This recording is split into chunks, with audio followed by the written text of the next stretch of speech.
logique des choses? Ouais. C'est que la nature de l'homme, c'est de pleurer sur son sort. Parce que l'homme est fait de terre. Et la terre, c'est la tzvout. C'est le plus bas. Non, je t'explique. Donc la nature de l'homme, c'est de pleurer sur son sort.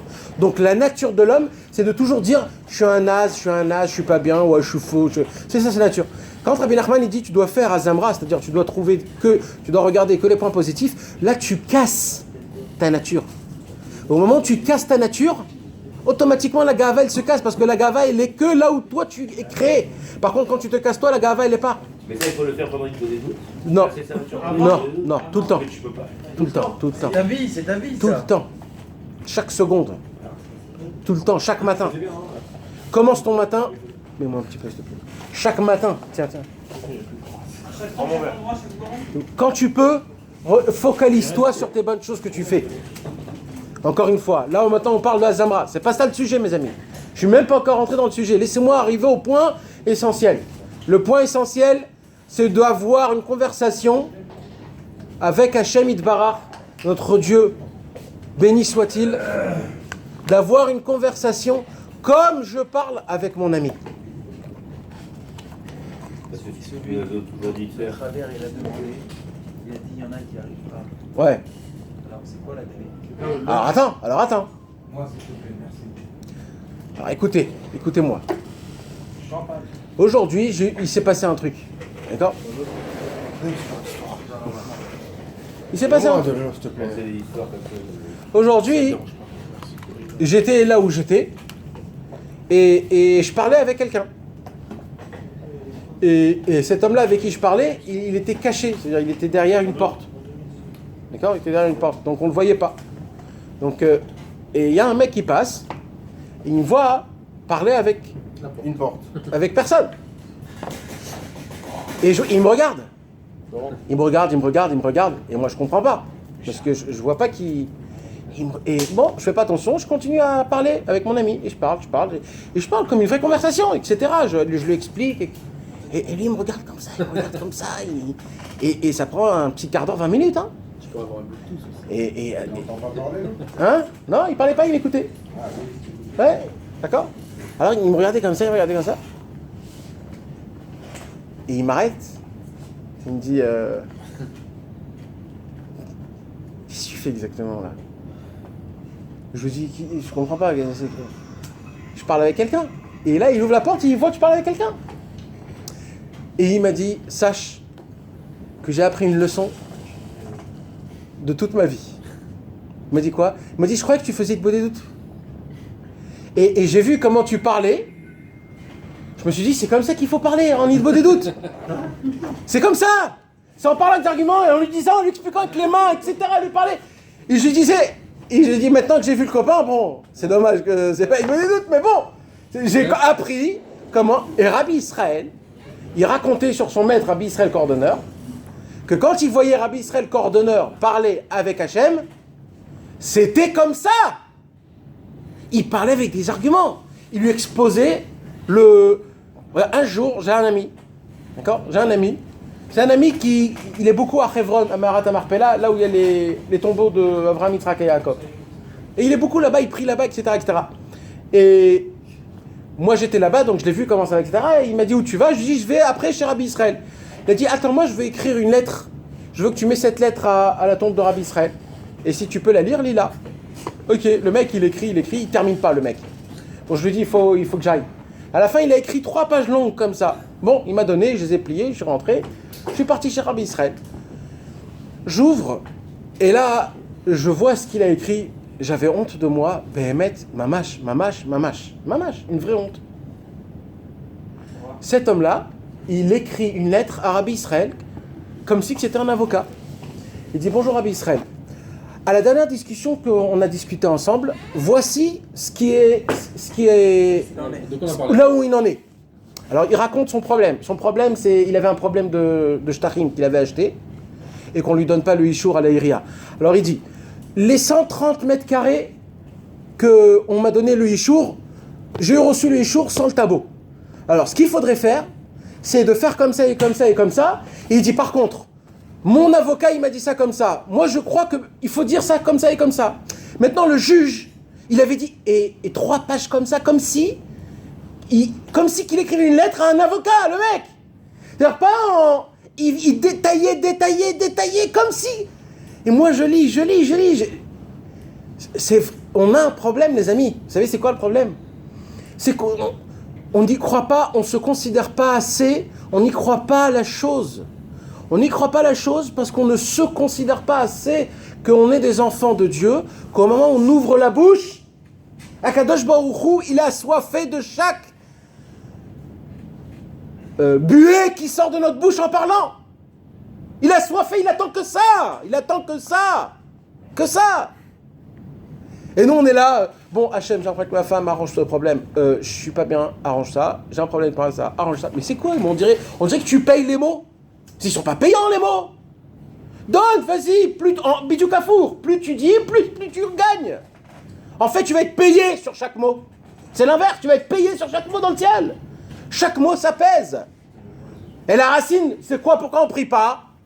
C'est simple, hein, mes amis, on va pas aller chercher plus loin que ça. C'est parce qu'on ne se considère pas des enfants de rois. On se considère comme des esclaves. Il y a une histoire en entière dans le Sipurim Asiyot que Bezrat Hashem Moshe va vous faire. C'est Mi Ben Melech ou Ben Shifra. C'est des enfants qui ont été échangés. C'est les enfants échangés. C'était une servante et la reine qui ont accouché ensemble. Et la sage-femme, elle a dit, viens, on fait un keta. C'est-à-dire, viens, on fait une darka. On jette les bébés, on fait... Viens, on échange les bébés. On échange la fille du roi, on la met chez la servante. Et la fille de la servante, on la met chez la fille du roi. Viens, on va voir qu'est-ce qui va se passer. Et toute l'histoire se déroule, comment les deux grandissent, et qu'est-ce qui se passe pendant toute leur vie. Pourquoi Rabbi Nachman il dit ça? Il dit, Rabbi Nachman, en vérité, on est des enfants échangés. Ça veut dire, on est des fils de roi. Mais le problème, c'est qu'on se considère comme des serviteurs.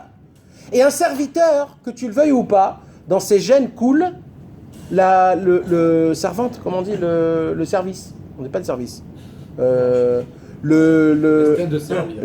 L'estin de Evet, comment dire Evet, un serviteur. Ça veut dire un esclave, d'esclavage. Ça veut dire que tu veuilles, même si ça soit avec toutes les noblesses, la noble. Hein?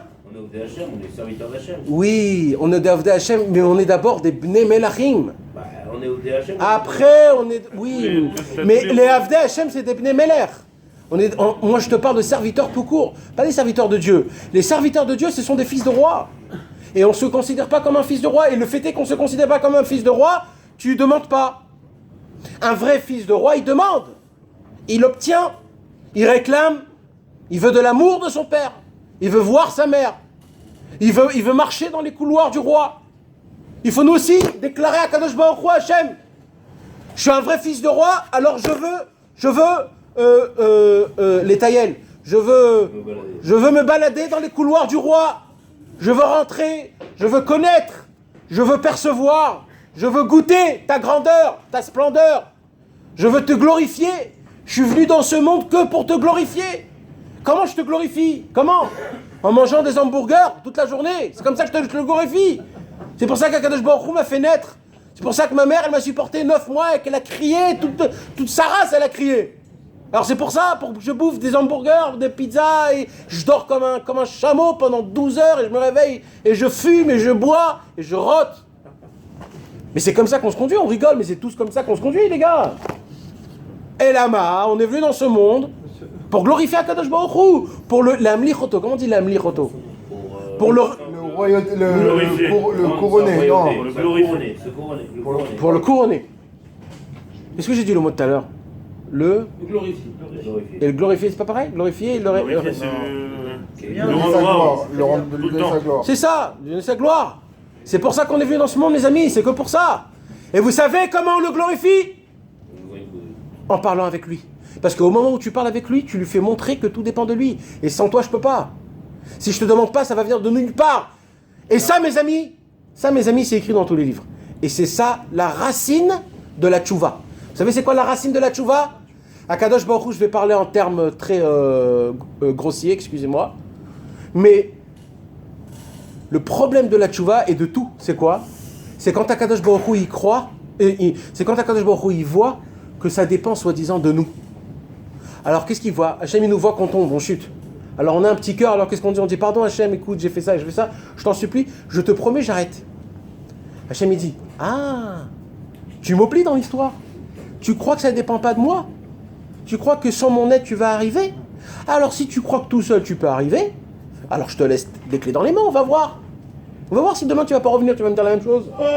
Par contre, si tu me demandes de l'aide, parce qu'un papa il veut aider son fils, parce qu'un papa son kiff, c'est de aider son fils, et même pas son kiff.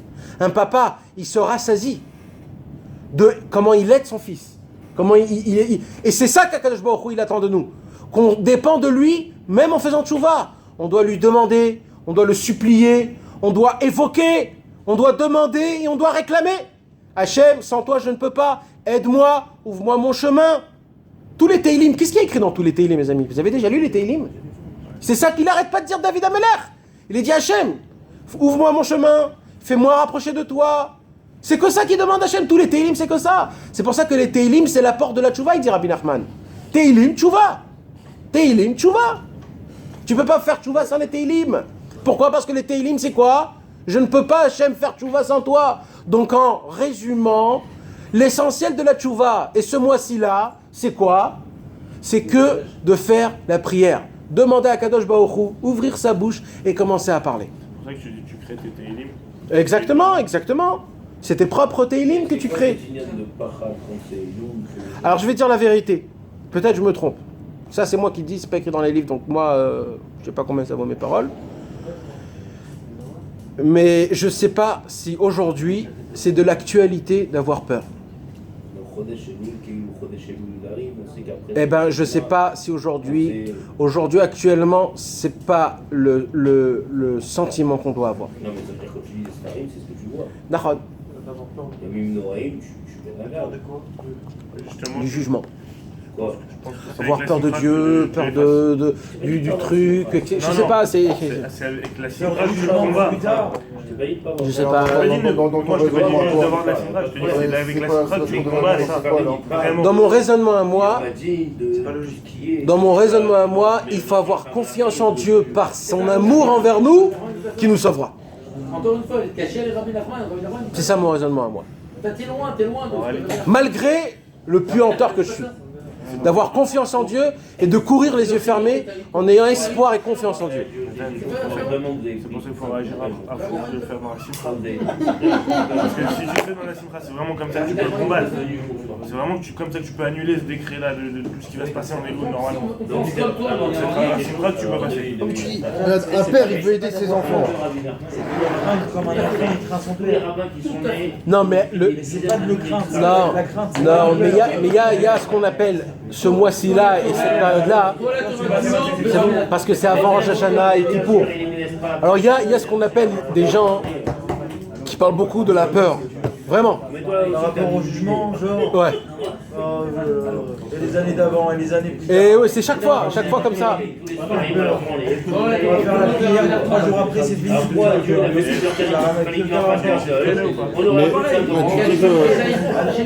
Un père, il veut pas terminer tout. Les gens à Kippour, ils ont hâte de manger, quelle peur il y a. Non, il y a des gens qui ont peur. Moi j'étais angoissé, frère. Quand j'étais jeune, j'étais malade vraiment. Ouais. J'étais malade. Mais c'est parce que c'est bon. Dans tu dis que là, je comprends tout à fait aussi que C'est vrai. un père, il veut qu'on lui demande, il veut aider ses enfants, etc. N'essaye pas de te convaincre, n'essaye pas de nous convaincre. Mais moi, je vois par exemple, par expérience pratique, j'essaie de la comprendre avec ce que je vis entre guillemets lorsqu'on vit tous en étant parents. Je vais faire en sorte que mon fils il manque de rien. Avant qu'il ait besoin de me demander, je vais faire en sorte qu'il manque de rien. Parce que toi t'as de l'amour qui vaut zéro. Ça c'est de la pitié animale. La joie que tu peux combattre justement. Parce qu'un vrai papa, il lui apprend. Comment? En le mettant, comment on apprend à nager? Alors ça t'arrête là. Ça s'arrête. Toi, tu as de l'amour animal, tu veux le gâter. Alors tu vas faire en sorte qu'il ne manque de rien. Par contre, quand il y aura des choses que c'est pas en ta possession, qui va lui arriver, là frère, ce fils-là, il sera complètement déboussolé. Par contre, si depuis le départ, je lui dis frère, je te jette à l'eau, débrouille-toi, frère, chaque chose qui va arriver, il pourra se sortir. C'est tout. Def, Et maintenant, il y a plein de salikim, si tu lis ce qui marque dans le... C'est très simple. Def, Je peux pas avancer mes frères, surtout le mois de Stéphane, Mes amis, je... Stéphane. Oui, mais tu vas le jeter à l'eau, ton Stéphane. fils. Alors qu'est-ce qu'il dit Rabbi Nachman? Mais tu vas le tenir pour pas qu'il se plante quand même Non. au cas où. Ouais, et ben Dieu il te tient. J'ai pas dit qu'il faut pas être joyeux. Dieu il te tient, il est toujours à côté de toi. Mais j'ai joué alors. Dieu il te fait Stéphane, pas moi, du je peux mal. donner une autre réponse. là. Mais il y a un problème, c'est que tu oublies un paquet de choses. Tu respires comment? C'est moi de parade. Non, ne dis pas Pseder, Jérémy. Tu respires chaque seconde comment? C'est qui te donne ce Ramsan? Tu crois que c'est gratos tout ça? Mais alors comment tu dors? Tu dors, tout ton corps il s'éteint, ton cœur il continue à pomper du sang. Comment ça se peut ça? Comment? C'est qui te le fait pomper? Avec quoi tu combats Le cœur c'est un muscle frère. Fais comme ça 80 fois par minute. Alors, comment tu expliques ces choses-là? Comment ta mère, elle t'a tenu 9 mois dans son corps? Comment? Stéphane, Elle a dormi avec toi. Tu t'imagines, toi, tu te mets une boule pendant 9 mois, dors comme ça. Et voilà, ça se passe, ça se fait. Et le pire de tout ça, c'est qu'une maman, elle dit, je voudrais une fille de l'année prochaine. Et après, je voudrais aussi un petit garçon. Tu t'imagines, un petit garçon. Elle demande encore des enfants. Mais c'est une malédiction d'être enceinte. justement, on doit justement. Et ils veulent, ils te le demandent, ils poussent leur mari. T'as raté Darim, normalement, une fois. Eh oui. Parce qu'il y a un petit jeu qui vient m'accoucher, après elle souffre, et après... parce que- Exactement. Tout ça c'est quoi? C'est des miracles. Et toi tu te regardes toi?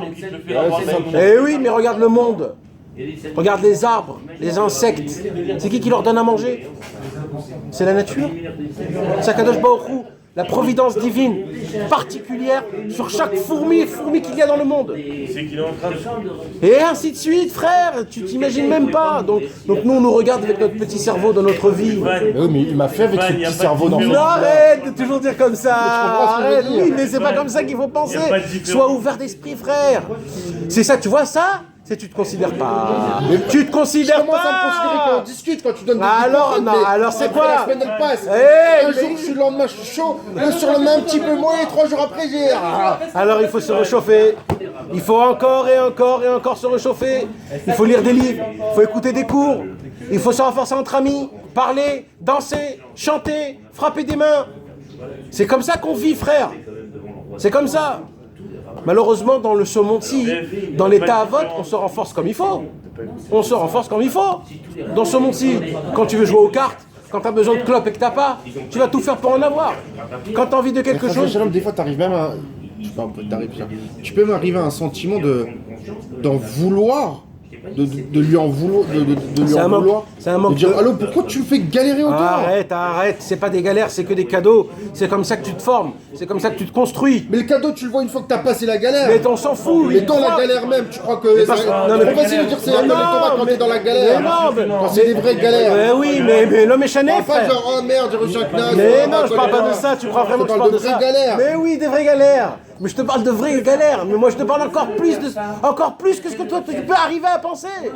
Je te parle de galères énormes, béhémeth. Ça te forme. Tu sais quoi le problème? C'est que tu considères ce monde. Tu considères trop ce monde. Mais dans ce monde-là, on est de passage, frère. Ça te préoccupe quand tu t'assois dans un bus pour un voyage. Je vous embête là, les gars? Je me tais, hein, si je vous... C'est là où tu Il apprend, hein. C'est dans le moment de galère. Il est chaud, C'est tout le temps. Non, mais surtout dans le moment de galère, t'en as besoin. C'est dans le moment de galère que t'as besoin de tirer le positif de la situation. Et là, t'étais en train de lancer une pique avant que tu les coupes, là. Rosh Hashanah, c'est le jour du jugement. Quand on fait une bonne quand on va faire tchouva, Et là, c'est toi qui as la on a bouteille. besoin alors, d'attendre le jour du jugement ou on le fait au moment où on veut le faire? Le jugement. Parce que si on parle avec Hachem et que les choses elles fonctionnent, le jour du jugement, qu'il soit Rosh Hashanah ou qu'il soit n'importe quel jour de l'année, on s'en fout. Non, je vais t'expliquer c'est quoi Rosh Hashanah. C'est pas juste un jour de jugement. C'est toute la création du monde est jugée. Et quand je dis juger, ça ne veut pas dire ce que tu as fait ou ce que tu n'as pas fait. C'est aussi le nombre d'argent que tu vas gagner, le nombre de paroles que tu vas parler, le nombre de santé que tu auras. Et on parle des arbres, on parle des fourmis, on parle des nuages. Toute la création du monde. Et nous aussi. Ça nous apporte quoi? Alors nous, en termes très simples, nous on veut que le jugement à nous se passe en bons termes. Ça veut dire qu'Akadosh Baruch Hu me donne un peu d'avance, que ça soit pas trop strict, que Chasvé Shalom, il n'y a pas du sang qui va couler ce mois, cette année-là, qu'il n'y aura pas trop de galères, et si il y a de la galère, ça sera moins. Tout ce que tu vas voir, combien de temps tu vas dormir, combien de temps tu vas manger, qu'est-ce que tu vas manger, tout est jugé au millième du... Et ça, c'est Rosh Hashanah. Et après, et tu es même jugé sur ton Nidbo des doutes. Tu es jugé sur ton jugement. C'est le vrai juge, c'est ça. On parle du juge. Comment tu l'as fait, si tu l'as pas fait. Tout, sur le jugement de lui-même, de Nidbo des doutes, tu es jugé. Qui c'est qui juge? Dieu. Quand tu fais une des doutes et que ça fonctionne, Dieu il voit que tu fais les choses au moment. Ouais. Donc si ça fonctionne, tu comprends ce que je veux dire? Non mais il y a un moment où il faut ouvrir ton bilan. C'est ton bilan. Ça veut dire, je vais t'expliquer un truc, c'est très simple, d'accord? Il y a un patron énorme et il a plein d'employés, ok? Ce patron, il est gentil. Qu'est-ce qu'il a dit? Il a dit, moi, je regarde pas dans les caméras si vous travaillez ou pas. Je regarde pas. Par contre, je vous laisse, j'ai confiance en vous, que quand vous venez, vous mettez votre pouce, et quand vous sortez, vous mettez votre pouce. J'ai confiance en vous. D'accord? Maintenant, il y a des gens, ils ont la possibilité de venir le matin, de mettre le pouce, de repartir, et le soir, ils reviennent juste pour mettre le pouce. Ils peuvent le faire. Mais le patron, il a dit, moi, ça me suffit que j'ai mis j'ai confiance en vous. Donc en fait, mais par contre, s'il appelle, il dit écoute, je m'excuse, j'ai mis le doigt, je suis pas rentré, je suis truc. C'est bon. Il va pardonner. Ouais. Pourquoi? Parce que tu as avoué.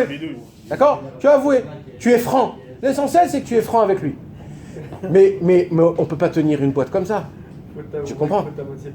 On peut pas. Parce que le patron, à la fin du compte, à la fin de l'année, il doit voir s'il est en plus, s'il est en minus, si ça fonctionne, si on est en arrière, si on est en avant, s'il faut arranger. Il y a même des fois arranger des choses.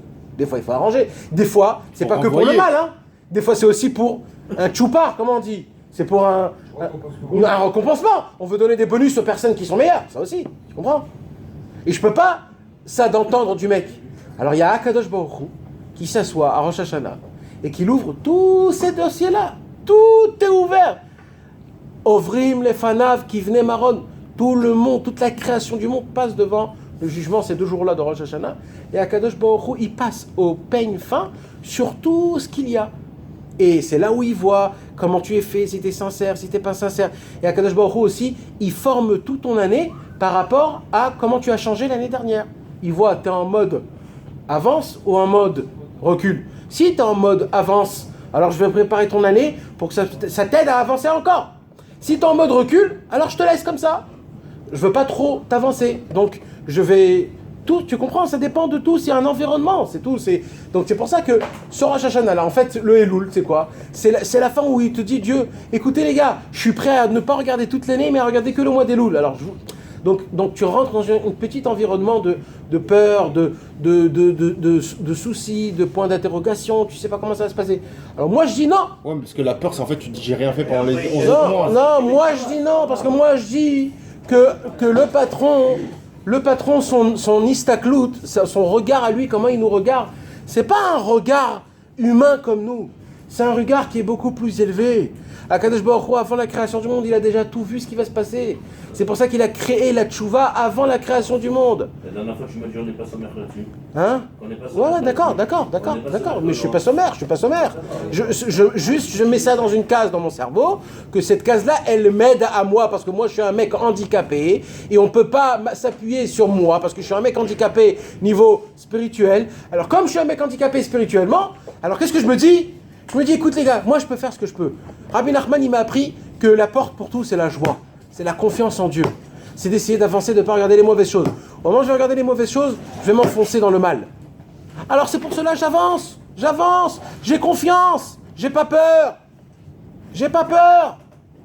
Et Bezrat Hashem, tout ça va se passer. Mais bon, ça c'est un inyan, d'accord? Maintenant mes amis, s'il vous plaît, je reviens sur ce qu'on a étudié.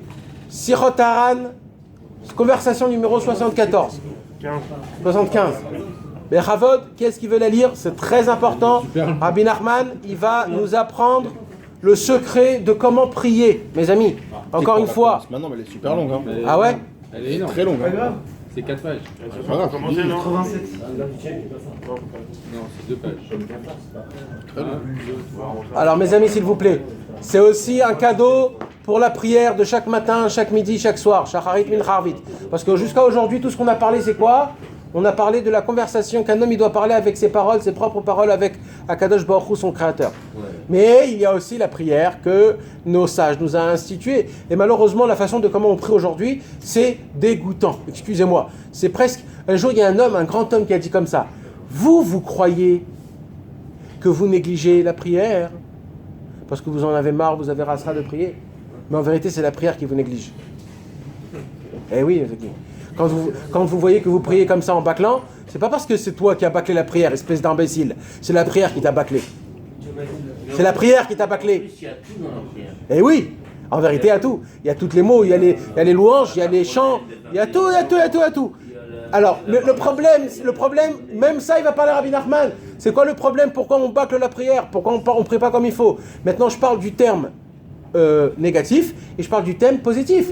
Vous savez que il y avait des très très très très grands tzadikim comme le Harizal, comme Rabbi Moshe Chaim Luzzatto, etc. qui ont écrit des livres de kavanot. Comment on dit des kavanot? Des intentions. Des intentions, comment prier la prière. Quand tu lis cette prière-là, il faut penser à ça. Quand tu lis ce paragraphe-là, il faut penser à ça. Ce nom d'Hachem, le nom de Dieu, quand c'est avec ou alors, le point, voilà, etc., etc. Rabbi Nachman n'aimait pas ça. Il n'aimait pas ça. Rabbi Nachman n'aimait pas ça. Bon, Rabbi Nachman va nous apprendre comment il faut prier Prémet. Lentement, intonation. 75, Ain Hei. 75 Ouais, Ain Hei. Shivim v'chamesh.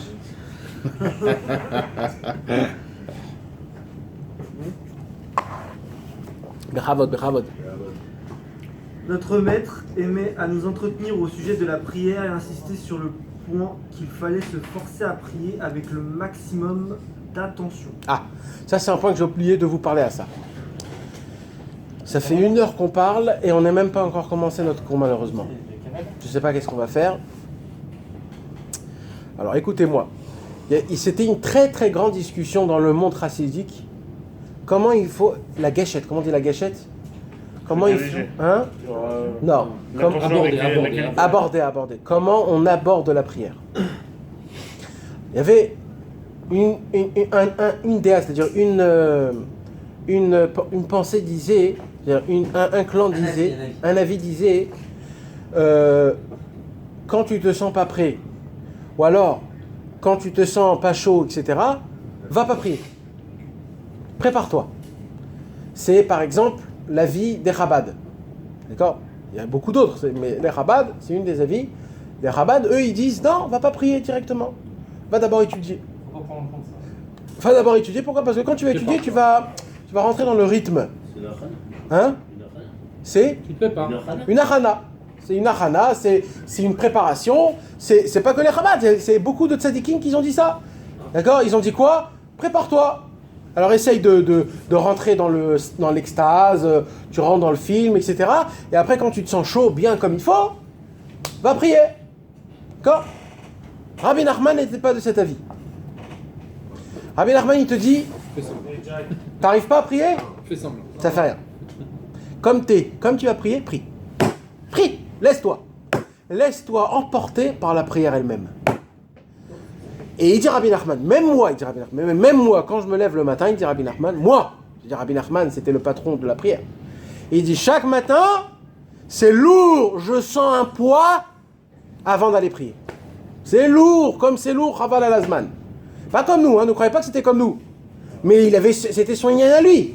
Parce que Rabbi Nachman, pour prier, c'était de conquérir des mondes. D'accord? C'était créer des mondes. Mais bon, même lui, il disait que c'était dur. Il dit, mais j'attends pas d'être chaud. J'attends pas. Je rentre dans le combat directement. Directement, je rentre. Je me force à prier. Et même si au début ma prière est complètement naze, ça fait rien. Je me laisse emporter d'abord par la prière. Pourquoi? Parce que c'est la prière elle-même qui va me rythmer à la prière elle-même. Exactement, pourquoi? Parce que si c'est moi qui va me préparer, qui te dit tu vas vraiment t'échauffer? Peut-être après 3 heures d'études, tu vas être fatigué. Tu vas dire, écoutez les gars, bon, je suis fatigué, alors laisse tomber pour la prière. Qui te dit? Par contre, quand tu rentres dans la prière en elle-même, c'est pareil pour Hitbodedut. Il y a des gens qui disent, écoute, je suis pas chaud pour Hitbodedut. Mais tu seras jamais chaud, frère. Jamais tu seras chaud. C'est quand tu seras chaud, quand tu vas te faire chaud. C'est quand tu vas commencer à parler. C'est que comme ça que tu te rends chaud. On n'est jamais chaud. T'as déjà vu quelqu'un qui est chaud pour faire Khatsat? Pour faire Hitbodedut? On n'est jamais chaud pour ces choses-là. Comment on devient chaud?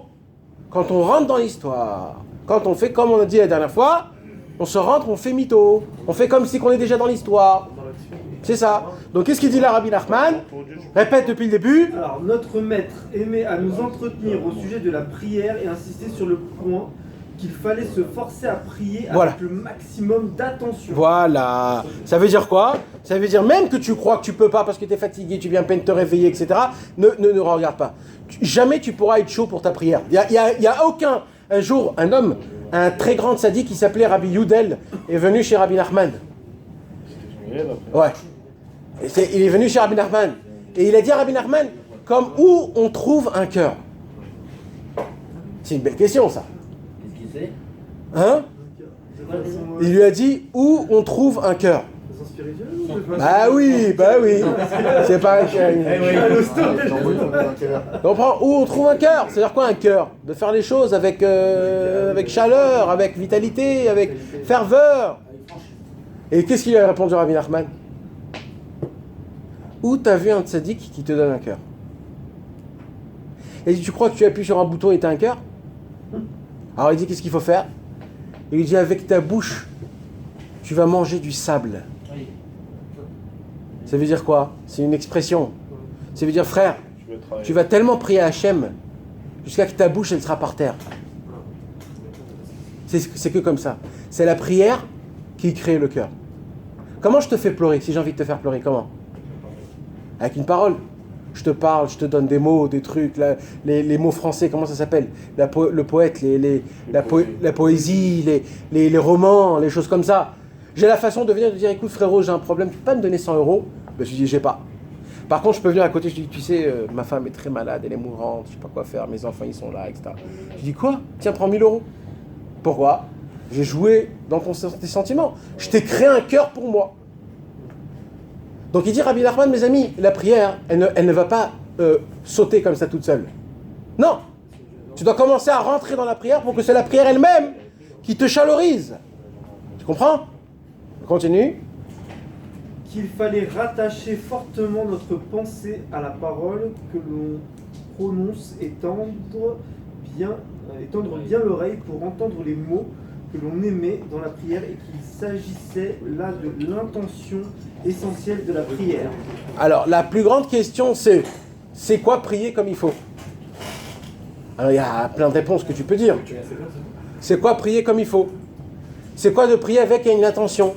Une kavana, c'est quoi? Une concentration? Eh bien, Rabbi Nachman nous dit une chose tellement simple, comme il a l'habitude tout le temps.